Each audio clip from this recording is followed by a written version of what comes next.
नमस्कार विद्यार्थी मित्रों, आपके अपने YouTube चैनल में आपका हार्दिक स्वागत है। देखिए, आज की अपनी वीडियो का विषय है देशज और विदेशी शब्द। पिछली वीडियो में उत्पत्ति के आधार पर जो वर्गीकरण किया गया है उसमें तत्सम और तद्भव शब्दों की जानकारी हमने प्राप्त की थी। उसके बाद नेक्स्ट आज देशज और विदेशी शब्दों के बारे में हम विस्तार से पढ़ेंगे। देखिए, लोग कहते हैं कि 1 मिनट में तत्सम तद्भव सीखिए, 1 मिनट में देशज और विदेशी सीखिए। तो ऐसा कोई जादू तो नहीं होता कि 1 मिनट में ऐसे सीखे जा सकते हैं। 1 मिनट में ऐसा सीखने पर तो घंटी भर में हम पूरी ग्रामर सीख सकते हैं। लेकिन यदि हम किसी शब्द की परिभाषा को अच्छे से जान लेते हैं और ग्रामर में और भी उसका कोई आसान तरीका है, कोई नियम है, उन नियमों की पूरी जानकारी हम प्राप्त कर लेते हैं तो ज़रूर वह शब्दों की जानकारी हमारे लिए आसान बन जाती है। इसलिए आज की वीडियो में मैं आपको देशज और विदेशी शब्दों की परिभाषा और आसानी से हम इसकी पहचान कर सकते हैं, इसके लिए भी कुछ बताऊंगी। इसलिए आप सबसे पहले यदि मेरे चैनल को आपने सब्सक्राइब नहीं किया है तो सब्सक्राइब कर लीजिए। और देखिए, अभी अपन देखते हैं देशज और विदेशी शब्द। तो देखिए, देशज और विदेशी शब्द। सबसे पहले आप देशज शब्द की परिभाषा देखिए। देशज शब्द देश धन जय, देश धन जय के योग से बना है। तो देश का मतलब होता है, यहाँ देश का अर्थ होता है स्थान विशेष। देश का अर्थ होता है कोई एक स्थान विशेष। एवं जय का अर्थ होता है, जय का अर्थ होता है उत्पन्न होने वाला। देश का मतलब हो गया स्थान विशेष और जय का मतलब हो गया उत्पन्न होने वाला। तो ऐसे शब्द जो किसी स्थान विशेष के लोगों के द्वारा अपनी आवश्यकता के अनुसार बना लिए गए हैं। ऐसे शब्द जो किसी स्थान विशेष के लोगों ने अपनी आवश्यकता अनुसार कैसे बना लिए, उन्होंने जैसे जैसे उनको आवश्यकता हुई वैसे वैसे उन्होंने शब्द गढ़ लिए। तो आवश्यकता के अनुसार बना लिए गए हैं और एवं सीमित क्षेत्र में प्रयुक्त होते हैं। और वो जो शब्द हैं वो क्या है कि सीमित क्षेत्र में प्रयुक्त होते हैं, वे देशज शब्द कहलाते हैं। साथ ही कहते हैं कि जिन शब्दों का कोई स्रोत नहीं है, जिनकी उत्पत्ति का कोई स्रोत नहीं है, जो अज्ञात हैं, जो कहते हैं जो लावारिस हैं। लावारिस कौन होता है? जिसका कोई मालिक नहीं होता, जिनका कोई स्वामी नहीं होता। तो इस प्रकार वे शब्द जो अज्ञात हैं, जिनको हम आम बोलचाल में समझे कि लावारिस हैं, जिनका स्रोत का पता नहीं है कि वो कहाँ से आए हैं। अपने जो शब्द हैं वो मूल रूप से संस्कृत से आए हैं, लेकिन ये शब्द संस्कृत भाषा से नहीं आए।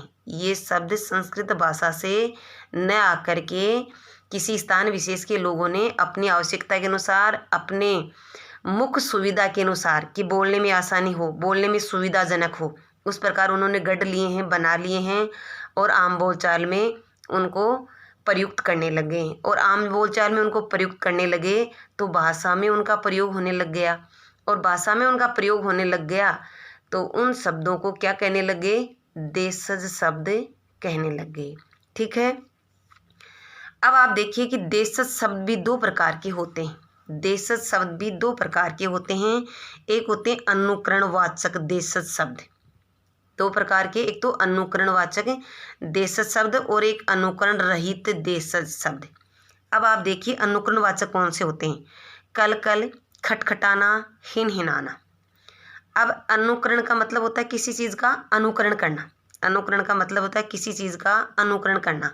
तो ये जो शब्द हैं ये किसी ध्वनि का अनुकरण करके बनाए। जैसे कल कल ये पानी के बहने की आवाज़ होती है। खटखटाना ये किसी चीज़ के खटखटाने की आवाज़ होती है। हिन हिनाना ये जानवरों के बोलने की आवाज़ होती है। तो इस प्रकार क्या है कि ये आवाज़ का अनुकरण करके बनाया गया है। ये खटखटान भी आवाज़ का अनुकरण करके बनाया गया और ये भी आवाज़ का अनुकरण करके बनाया गया है। तो यानी जो शब्द ध्वनियों का अनुकरण करके बनाए जाते हैं वो अनुकरणवाचक देशज शब्द होते हैं। मान लीजिए, आप ध्यान रखेंगे कि वे शब्द जो ध्वनियों के अनुकरण से बने हैं, वे शब्द जो ध्वनियों के अनुकरण से बने हैं। जो शब्द ध्वनियों के अनुकरण से बने हैं वो क्या कहलाएंगे? अनुकरणवाचक। पहली बात अनुकरणवाचक, दूसरी बात है ध्वनियों के अनुकरण से बने शब्द किन में आएंगे? देशज में आएंगे।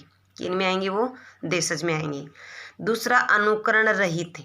कुछ देश शब्द ऐसे हैं जैसे बाजरा, लोटा, खिड़की, कपास, झंडा, ताला, ये देशज हैं, लेकिन ये किसी ध्वनि का अनुकरण करके नहीं बनाए। ऐसे ही लोगों ने अपनी आवश्यकता के अनुसार, अपनी बोलचाल की सुविधा के अनुसार इनको गढ़ लिया गया है, इसलिए ये देशज है। ठीक है।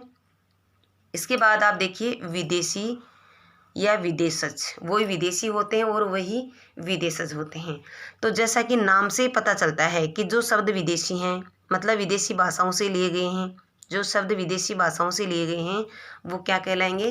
विदेशज कहलाएंगे। इसमें ज़्यादा सोचने समझने की आवश्यकता नहीं है। विदेशज शब्द विदेश प्लस जय के योग से बना है, जिसका शाब्दिक अर्थ होता है देश से बाहर जन्म लेने वाले। विदेश यानी देश से बाहर, विदेश का मतलब देश से बाहर, और जय का मतलब जन्म लेना। जो देश से बाहर जिन्होंने जन्म लिया है, जो भारत के नहीं हैं, ऐसे शब्द जो भारत से बाहर के अन्य किसी भाषा में हिंदी से ग्रहण कर लिए गए हैं, वे आज हिंदी में ग्रहण कर लिए गए हैं एवं आज वे हिंदी में इतने घुल मिल चुके हैं, वे हिंदी में आज इतने घुल मिल चुके हैं कि अब उन्हें हिंदी से अलग नहीं किया जा सकता। अलग क्यों नहीं किया जा सकता? क्योंकि विदेशी भाषाओं के बहुत सारे ऐसे शब्द हम बोलते हैं जिनको हिंदी में क्या कहते हैं हमें पता ही नहीं है। जिनको हिंदी में हम हिंदी में उनको क्या कहते हैं उनका हमें पता ही नहीं है, इसलिए उन शब्दों को हिंदी से अलग करना मुश्किल हो गया है। तो वे शब्द, अब देखिए थोड़ा सा मैं आपको ये बता देती हूँ कि विदेशी शब्द हिंदी में कैसे आ गए।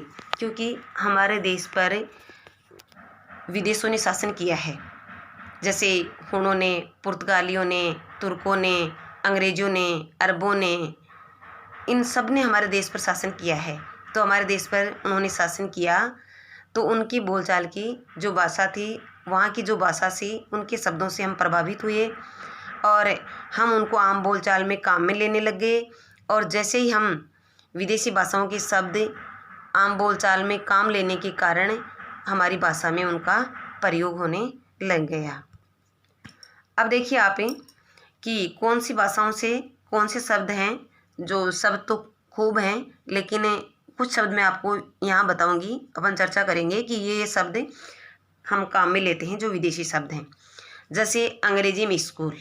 अब स्कूल शब्द अंग्रेजी का है, लेकिन हम हिंदी में जो विद्यालय है उसको हम कभी भी बोलचाल में काम में नहीं लेते, स्कूल ही बोलते हैं। स्लेट को स्लेट ही बोलते हैं, पेन को पेन बोलते हैं, कॉपी है, बैंक है, चेक है, डॉक्टर है, कार है, जीप है, बस है, रेडियो है, मोबाइल है, टेलीविज़न है।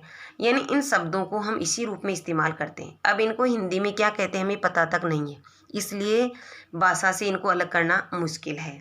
अरबी का आप देखिए आदमी है, औरत है, औलाद है, मुहावरा है, ज़िला है, तहसील है, किताब है, अदालत है, वकील है, ताकत है, जुर्माना है, तारीख है।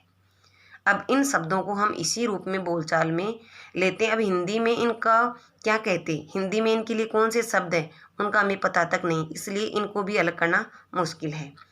फारसी के देखिए, जैसे हिंदी शब्द है शादी है, बर्बादी है, दवा है, दरवाज़ा है, मुर्दा है, दीवार है, दीदार है, कागज़ है, खर्च है, शराब है, नमक है। तो ये शब्द फारसी के जो हम काम में ले रहे हैं। इसके बाद चीनी भाषा के जैसे चाय है, लीची है, फ्रेंच का कूपन है, मीनू है, सूप है, जापानी का रिक्शा है, सुनामी है, सायोनारा है। ये शब्द सारे क्या हैं, विदेशी भाषाओं से लिए गए हैं। और आज हमको इस प्रकार बोलचाल में और भाषा में इस प्रकार हम प्रयोग में ले रहे हैं कि हमें पता ही नहीं कि हिंदी में इनको क्या कहते हैं, इसलिए हिंदी भाषा से इन शब्दों को अलग करना बड़ा मुश्किल है। इनके अलावा पुर्तगाली है, तुर्की है, उन भाषाओं के शब्द भी हम हिंदी में इस्तेमाल करते हैं, वे भी विदेशी शब्द कहलाते हैं। उनको मैंने यहाँ प्रस्तुत नहीं किया है, ये इन भाषाओं के शब्द ही मैंने कुछ आपके सामने प्रस्तुत किए हैं। तो देखिए ये जो शब्द हैं ये सभी विदेशी भाषाओं से लिए गए हैं, इसीलिए इन शब्दों को हिंदी में क्या कहेंगे, विदेशज शब्द कहेंगे। धन्यवाद, फिर मिलेंगे अगले वीडियो में।